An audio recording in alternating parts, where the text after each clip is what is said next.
Bienvenidos a la entrega número 10 de Crónica de un Católico Perplejo. El día de hoy hablamos sobre lo que es la verdadera unión cristiana. Comenzamos. Y bueno, al parecer esta semana pasada era la jornada o la semana, no sé cómo le llamen, para la unidad cristiana. Y bueno, y hoy vi el comunicado de Vatican News acerca de la homilía que dio el Papa Francisco para cerrar la oración de la unidad cristiana. Les dejo el enlace en la descripción de este episodio. Y lo que me resaltó más sobre, no les voy a leer todo el texto, ni siquiera voy a leer el texto, es un poco no un poco, es demasiada ridiculez con esto de que ya ahora protestantes, ortodoxos, etcétera, todos somos una iglesia, que es lo que en realidad es la unión cristiana, es que todos lleguemos a ser uno. La diferencia es que la Iglesia Católica no aprende de nadie. La Iglesia Católica enseña y ya hay de cada quien, de cada persona que decida si se quiere unir a la verdad católica.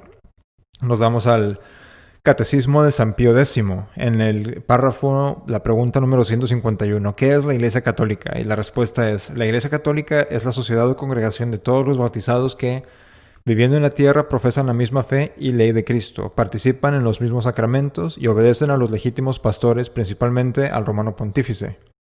Y podemos ver en la Sagrada Escritura, la carta de la epístola de San Pablo a los Efesios, capítulo 4, versículo 5, solo un Señor, solo una fe, un bautismo. Solo una fe.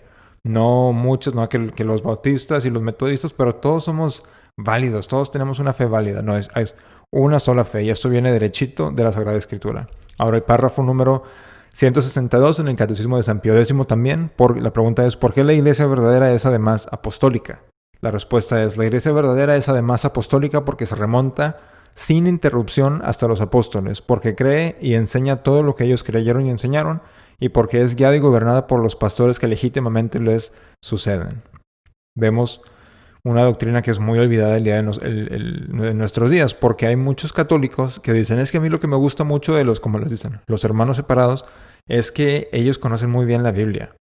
Y la pregunta es, como vimos en el pasaje de la epístola de San Pablo a los Efesios, solo hay una fe. ¿Qué protestante conoce este pasaje? Porque si conocieran ese pasaje, supieran que su punto de vista de que cada comunidad puede tener su propia verdad es completamente falsa. Solamente hay una fe. Y en ninguna parte de la Biblia dice solamente eso es lo único que se tiene que creer. ¿Por qué? Si no, ¿cuál sería el propósito de escribir tanta epístola y tanto evangelio si solamente hubiera un dogma que se tuviera que creer y lo demás no importara? Y en el párrafo número 3, eso viene el mero principio del Catecismo de San Pío X. Para el tema que estamos tocando hoy encaja perfectamente en este orden. Y el párrafo número 3, la pregunta número 3 del Catecismo de San Pío X dice: el verdadero cristiano es el que está bautizado, cree y profesa la doctrina cristiana y obedece a los legítimos pastores de la Iglesia. El verdadero cristiano. ¿Eso qué nos deja entrever? Una persona que no obedece a los legítimos pastores de la Iglesia, que no profesa la doctrina cristiana, no puede ser cristiano, simple y sencillamente. Una persona, al negar un solo dogma, deja de ser cristiano. Deja de ser, si una persona que niega la Inmaculada Concepción, ya no es cristiano. Es miembro de su propia secta. Y ahora me han preguntado los protestantes, a veces me han dicho: oye, pero ¿de dónde sacas eso? Y bueno, sencillamente, de la carta de los Hechos de los Apóstoles, capítulo número 11, versículo 26, dice: en Antioquía comenzaron a llamarse los discípulos cristianos. Los discípulos de los apóstoles se llamaban cristianos. No cada secta que quisiera andar por ahí enseñando su propia doctrina, sino los seguidores de los apóstoles, a ellos se llamaba cristianos.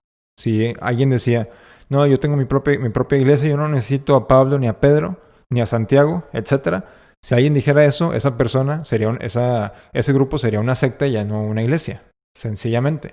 Ahora en la Iglesia Católica es una sola iglesia compuesta de muchas iglesias distintas. Se puede decir hasta cierto punto que cada diócesis es su propia iglesia, que obviamente cada parroquia se les llama comúnmente, pues es una iglesia. Y así nos podemos ir. Cada sede es una iglesia y todas ellas tienen la misma doctrina. Bueno, deben de tener en estos tiempos, no tanto, pero cada sede tiene su propia jurisdicción, pero aún así están unidos en caridad, unidos también canónicamente con la Santa Sede, que gobierna el sucesor de San Pedro, el día de hoy, en nuestros tiempos, el Papa Francisco.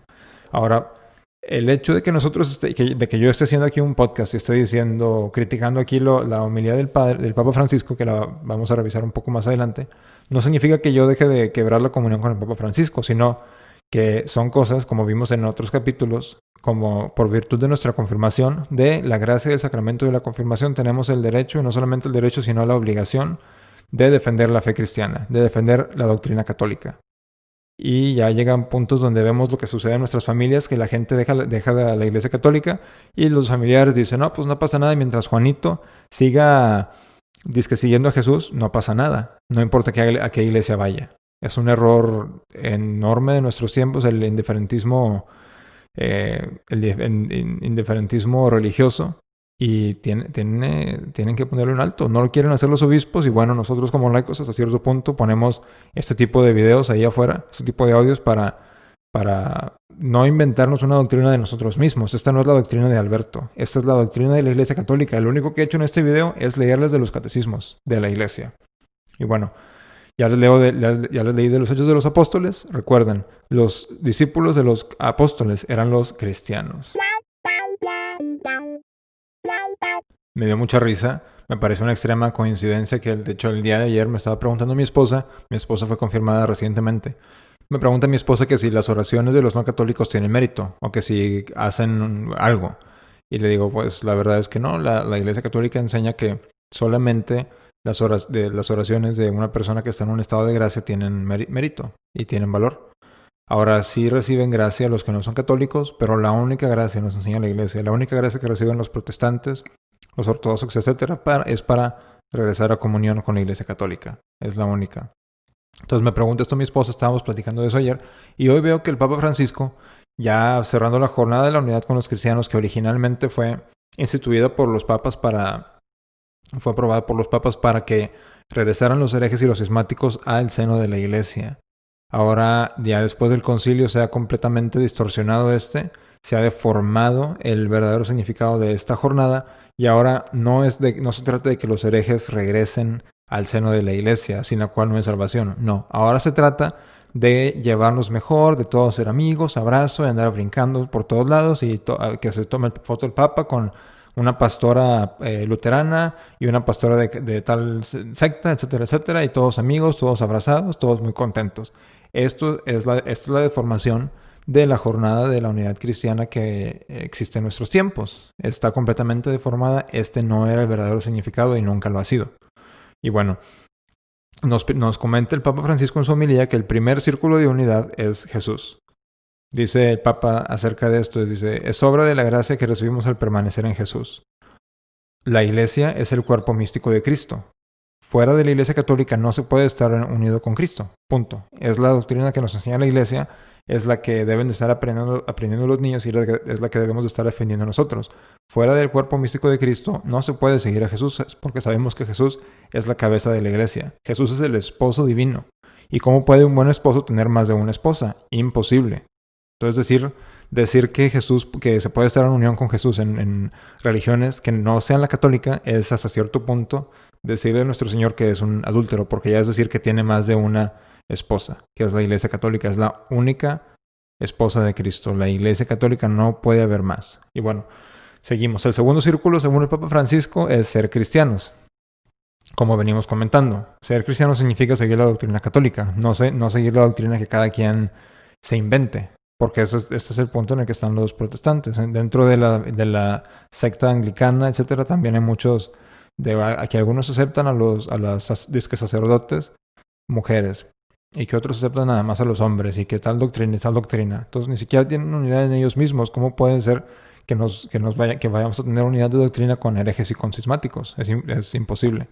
Y nos dice el Papa también, siguiendo, que el tercer y último círculo de unidad es la humanidad. Esta humanidad es un concepto que pues se viene resaltando desde los años 40, 50, 60, y ya ha tomado completamente posesión de la Iglesia, y ahora inclusive el concepto de la humanidad se va deformando, y ahora ya ni siquiera es la humanidad lo más importante para el modernista. Ahora lo más importante para el modernista es la disque madre tierra y es el medio ambiente. Entonces estamos viendo también en nosotros cómo va cambiando este enfoque del modernista. Primero empezó como es la Iglesia Católica, que el enfoque sea Dios. Para el modernista, después fue siendo la humanidad, y ahora ya va progresando de el enfoque hacia la humanidad, ahora ser el medio ambiente, la disque madre tierra, como le llaman. Ahora volteamos, por supuesto, a mi catecismo favorito, el que yo uso, el que yo leo casi todos los días, el que yo recomiendo, el Catecismo Romano y el Catecismo del Concilio de Trento, que nos enseña que hay dos tipos de miembros de la Iglesia, los buenos y los malos, queriendo decir, en términos simples, el que está en estado de gracia y el que está en estado de pecado mortal. Se puede estar en estado de pecado mortal y seguir dentro de la Iglesia mientras ese pecado no sea de fe, mientras no se esté negando activamente ninguna doctrina, ningún dogma de la Iglesia, se puede seguir siendo miembro de la Iglesia, no se recibe ninguna gracia y muriendo con un solo pecado mortal se va directo al infierno, pero yendo a una confesión se puede restablecer esto inmediatamente mientras sea una confesión válida. Los herejes y cismáticos, según el Catecismo del Concilio de Trento, no son parte de la Iglesia, sencillamente. Nos dan las explicaciones de los herejes y cismáticos. Ahora, dirán, es que los ortodoxos. Bueno, si ustedes conocen a un ortodoxo, pregúntenle que se acepta como dogma definitivo de fe la Inmaculada Concepción. Y ahí es donde nos damos cuenta que la mayoría de los ortodoxos no solamente son herejes, son también cismáticos. Otro dogma de la fe que niegan los ortodoxos es la indisolubilidad del matrimonio. Lo niegan los ortodoxos y nos dicen, bueno, es que ustedes católicos permiten el divorcio, pero de manera de como anular un matrimonio. Pero número uno, no es lo mismo que un divorcio, y ahora sí tenemos una plaga de una crisis de fe. En estos días se están anulando más matrimonios de lo que debería de ser, pero aún así esto no le quita la verdad católica, que los ortodoxos niegan, y al negarla son herejes y cismáticos también. Los bautizos practicados por sectas protestantes que sean válidos, que ya como van avanzando más las herejías se han desarrollado ya casi infinitamente después de 500 años del protestantismo. Ya yo creo que en mi opinión son una pequeña minoría de los bautizos protestantes que sean válidos. Pero ahora, si un bebé es bautizado por un pastor luterano y quiere que la gracia del bautismo sea la que enseña la Iglesia Católica, que es borrar el pecado original, es un bautizo válido. Y ese bebé es cristiano hasta que llega más o menos a la edad de tener conciencia y ya empieza a negar activamente los dogmas y las doctrinas católicas. Ahí es cuando ya se le pudiera dejar de considerar a cierta persona como cristiano. Y en Mateo capítulo 18, versículo 17, nuestro Señor nos dice, si a la iglesia desoye, sea para ti como gentil o publicano. Mateo 16, 18 dice, tú eres Pedro y sobre ti edificaré mi iglesia. Entonces podemos ver claramente en Mateo 16, le dice a Pedro que edificará su iglesia sobre él.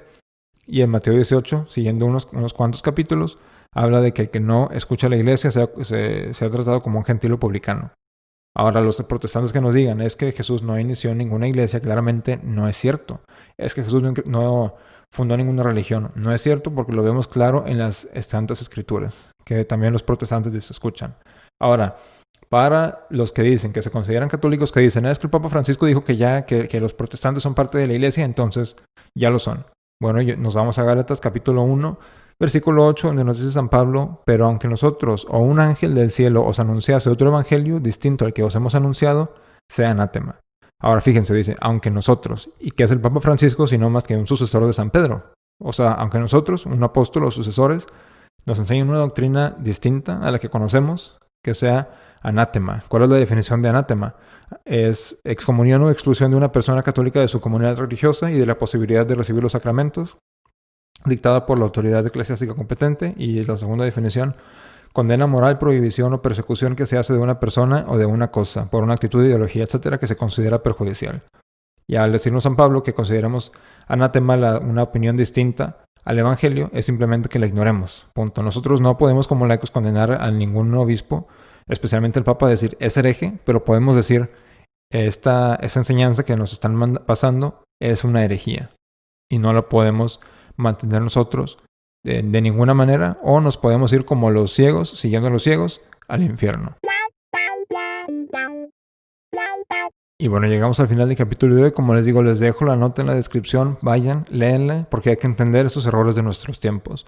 Un libro que estoy leyendo ahorita es La ciudad mística de Dios, 100% se lo recomiendo, muchísimos papas, muchísimos santos nos lo recomiendan. Y ahí leemos muchísimas veces que nos dice nuestra Santa Madre, María siempre Virgen, nos deja claro que fuera de la Iglesia Católica no hay salvación. Y una persona que niegue la verdad católica o que sea ignorante por propia decisión no tiene esperanza alguna de salvación. Y es por eso que antiguamente los misioneros daban sus vidas por el Evangelio, porque sabían que una persona no bautizada, la posibilidad de irse al infierno perpetuamente era sumamente alta. No puede ser que creamos que es más fácil que alguien que no sea católico se vaya al cielo que un católico. Si no, ¿de qué me sirve ser católico? O de qué me sirve predicar el Evangelio si a la persona a la que le predigo el Evangelio ya al conocer la doctrina católica es más probable que se vaya al infierno que antes del bautizo? No puede ser esto. Pero bueno, aquí terminamos. Si les gustó el episodio de hoy, por favor den like, compartan y suscríbanse al canal. Mi nombre es Alberto, viva Cristo Rey y Ave María.